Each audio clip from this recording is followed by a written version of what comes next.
Friday, September the 30th. An internal memo sent by John Crane of Deutsche Bank, and this mail is outlined to reassure its employees about the current situation with Deutsche Bank in the news. So let me just quickly read this one to you. Dear colleagues, you have seen speculation in the media that a few of our hedge fund clients have reduced some activities with us. That is causing unjustified concerns. We should consider this in the context of the bigger picture. Deutsche Bank overall has more than 20 million clients.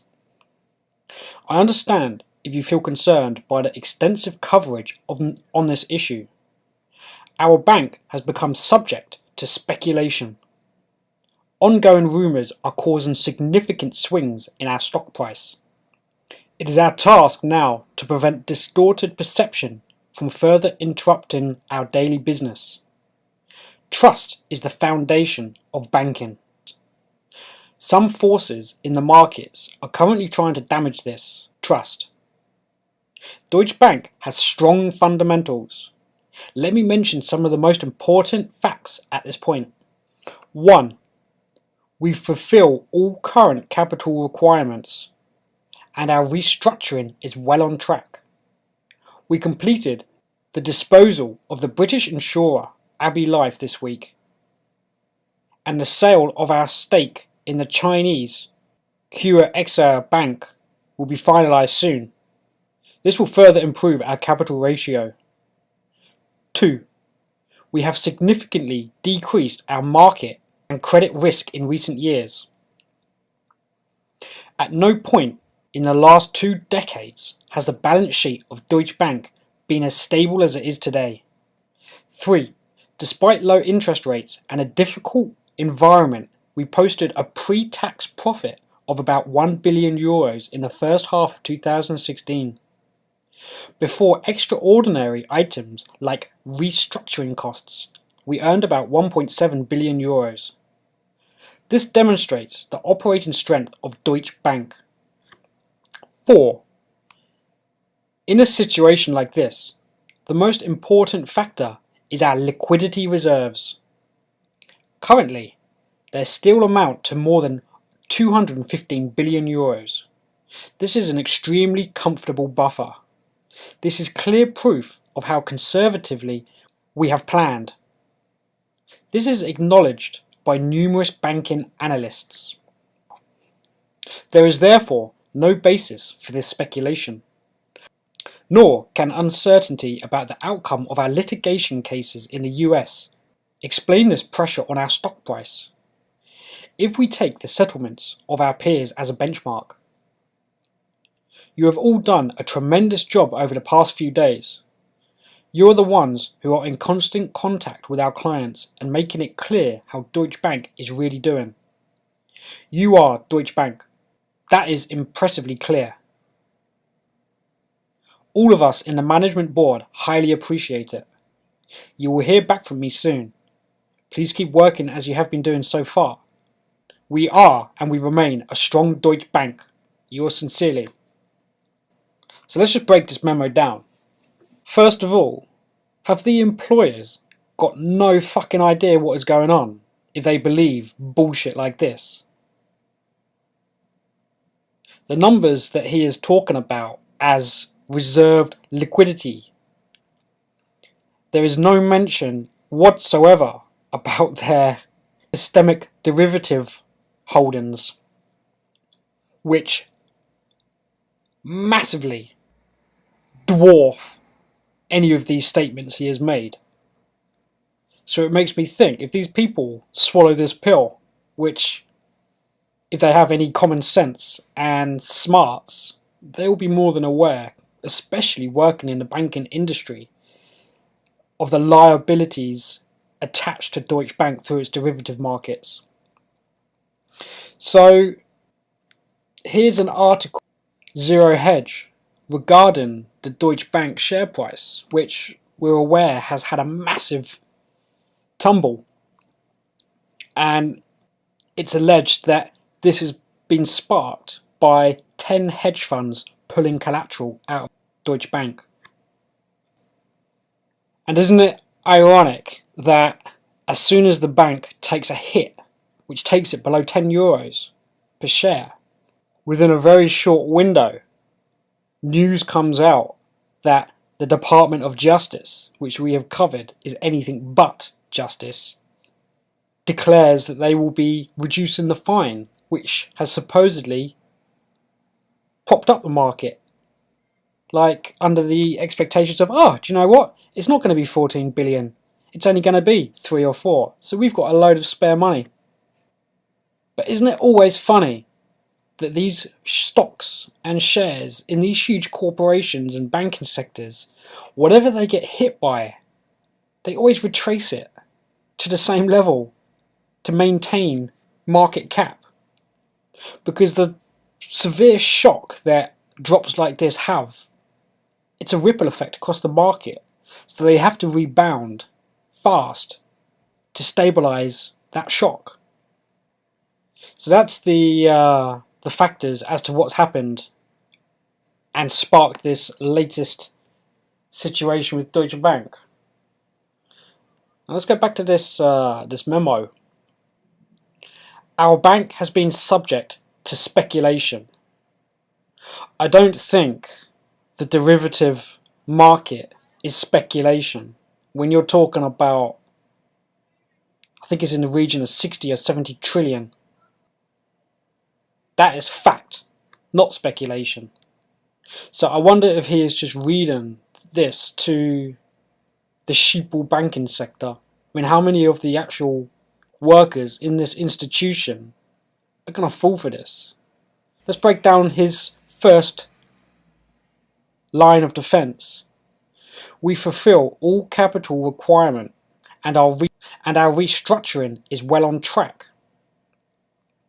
Well, what's the reason for restructuring? Well, they've got serious issues, haven't they? Why else do people have to restructure? Reallocate all the funds into creating higher profits, limit damage costs. And this isn't just Deutsche Bank. Every single banking sector are shutting down branches across the nations, laying off staff. This is all ahead of time because they are aware that this thing's coming to an end. So the second point, we have significantly decreased our market and credit risk in recent years.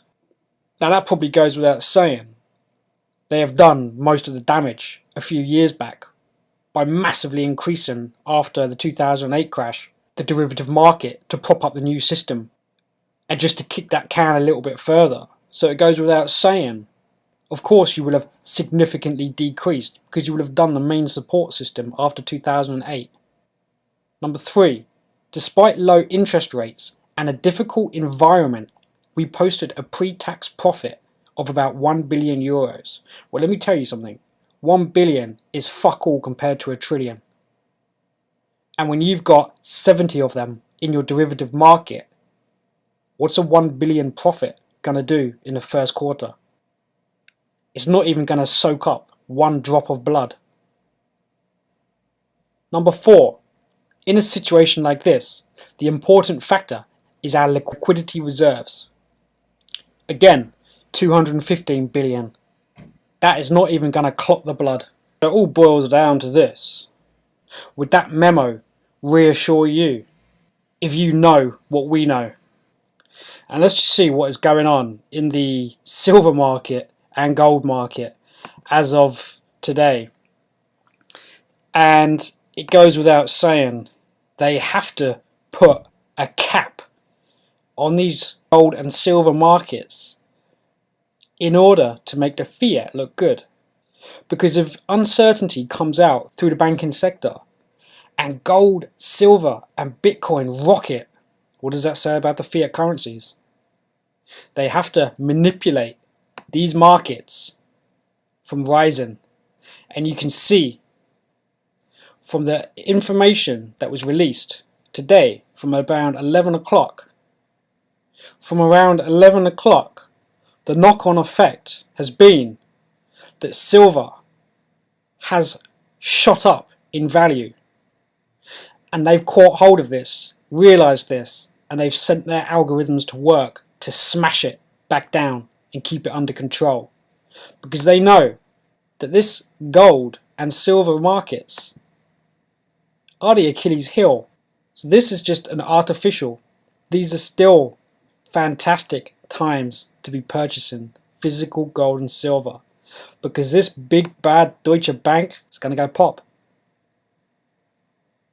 And following on from my last video regarding the stocks and shares, guys, I realised I didn't finish the ending of it regarding settlements. Now, they actually closed my account down and they reimbursed me all of the money. However, I was unaware that when you sell out of stocks and shares, the day that you sell out, you then have to wait a further 2 business days for that money to then be able to be released back into your banking account. So effectively, it takes 3 working days to release your money from stocks and shares. And if you happen to fall over a weekend, you're talking about 5 days before you can even get access to your stock money. So what is the implications of a systemic banking crisis or rush? Something similar to a 2008 scenario where all of the markets and the share prices are doing things like this and this, but not rising. People panic and people sell. The systems grind to a halt. Markets get frozen. Trading is halted. And you have to wait for markets to reopen before you can then sell. So your money is locked up until these people decide they will reopen the markets. Not to mention that if you are lucky enough to even sell your stocks out of the markets, you better pray that you have enough time to get that funds into your banking account and out of there as fast as you can, simply because the knock-on effect of a stock market collapse that is quite likely going to happen due to this banking systemic risk through derivative markets is going to swallow up all that stock money in the middle of the transfer process, simply due to the fact of the days of delay from point to point. And that is what freaked me out about my little episode, which was relatively low amounts of capital. Nonetheless, the exercise proved that if you were to try and do this in a meltdown scenario, you've lost it. There ain't no way you're getting your money out when the banks go down and bail in and bail out and stock markets swallow up all that capital. And money's gone. So it really is a true saying. If you don't hold it, you don't own it. And this really is a warning, guys. You really do not have much time by the looks of what is going on. And I feel sorry for anybody that doesn't know this information about stocks, that doesn't know this information about physical, and that have worked so hard in this rat race of a life to then have everything taken from you. There's more important things to money, guys. Your health, your family's health, and providing food on the table. Don't get too wrapped up in trying to acquire more and more and more physical wealth through physical holdings of precious metals. Just get an adequate amount, put the rest into preparations to sustain during a crisis event, and be content with what you have. Because to be honest, you're going to have more than 99.9% of the globe. So that should be reassurance enough that you're smart enough, you're ahead of the curve, and you have made these preparations ahead of time. God forbid anybody that is trying to do these preparations when this shit goes down. And guys, if you don't have any money to move into protection forms, then don't freak out about this stuff, because this is designed to only rip wealth away from the middle classes and quite likely cull the population. It's like a system cleanse. Throughout periods of history, there are system cleanses. It's nothing to get screwed up about, but it is a very interesting time that we live in, and you probably will be able to make significant protections that will quite possibly put you in a much better stead come the other side of this.